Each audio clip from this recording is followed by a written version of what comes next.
think your views are very clear. And I think we've come to the conclusion that a two-state solution is not really something that the Israeli leadership wants. If they wanted it, they would be very clear about where that other state would, in fact, exist. Right now, they're refusing to allow it to exist anywhere.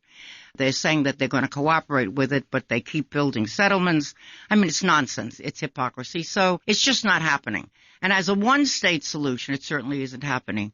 You know, speaking as a Jew myself, I refuse to accept the fact that our legacy of believing in peace and equality and civil rights and having a deep compassion for humanity, I refuse to abandon that legacy.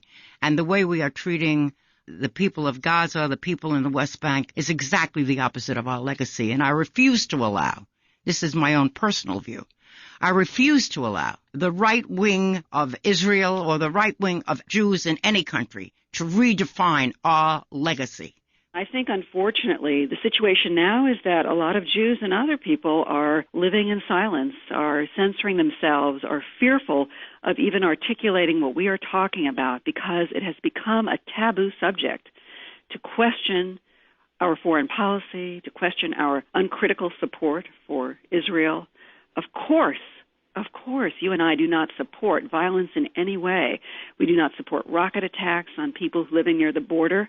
That is certainly not the answer. But overall, we have to look at state policies of terror and how those contribute to vengeful acts. And we have to say to those who are listening, if you are sharing our views, please, you need to start speaking up because we need an international conversation about this. Silence, in many ways, is complicity. Absolutely. Now, in addition, when I talk about people who do not share our legacy, right at the top of the list is Jane Harman. And Henry Waxman takes the opposite view. He writes in this letter, in addition to Jane Harman's expertise and leadership on national security, intelligence, and foreign policy, she is my ally.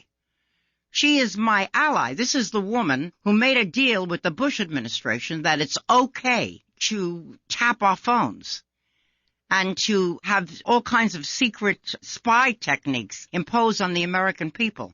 Talk to us about Jane Harman's record in terms of her belief in the First Amendment or in any part of the Constitution. Part of the motivation for me running in the first place in 2006, when I mobilized about 38% of the vote within 3 months, the motivation was to protect our Constitution and to restore our constitutional rights, which at that time had been completely abrogated with people like Jane Harman sitting on the Oversight Committee and not providing any oversight on the Intelligence Committee, being briefed on the illegal wiretapping, and beyond that, as you mentioned, lobbying the New York Times to suppress the story for a year on the eve of Bush's re-election, or I should say reselection. This is what propelled me into the race then. More recently, learning that she was under investigation for trading favors with analysts from the American Israel Public Affairs Committee, being accused, and we don't know. We don't know the truth behind this because the Justice Committee, when they wanted to do their own investigation, could not get the evidence or the tapes to really investigate. But the story, as published in Congressional Quarterly, was that she had agreed to use her influence on the House Intelligence Committee to get spying charges dropped against AIPAC analysts in return for AIPAC threatening to defund the Democratic Party. And she's taken positions on domestic issues which are far from progressive. Waxman has a very liberal or seemingly liberal domestic agenda. He's been an advocate for constitutional rights. He's been honored by the ACLU.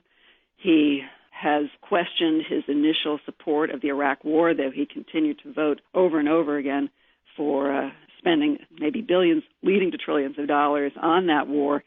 For many, he is looked at as a progressive. He has those credentials. He's held hearings on Halliburton, on no-bid contracts that were fraudulent or were an injustice to the American taxpayer. But at the end of the day, one has to wonder why he would support a woman who opposed his own amendment to the health insurance reform bill, an amendment which would have fast-tracked generic biologics. Those are expensive, exorbitantly priced drugs for breast cancer and brain tumors, Parkinson's, which my father had. She voted to kill that amendment and to give big pharmaceutical companies an indefinite monopoly on those very high-priced drugs. So to tout her as somebody who supports health care reform seems somewhat disingenuous. I would say that if we go down the list of disingenuousness, Jane Harman once again comes out on top. So, Marcy Winograd, thank you very much for clearing up your record on Israel, on peace, on health care. And we should be so lucky that you will be our next congressperson from the 36th District. Thank you, Lila. And I invite your listeners to visit my website, winogradforcongress.com, and get involved. This is a ground campaign all the way, and we need the grassroots. And the grassroots needs you. Thanks again for joining us.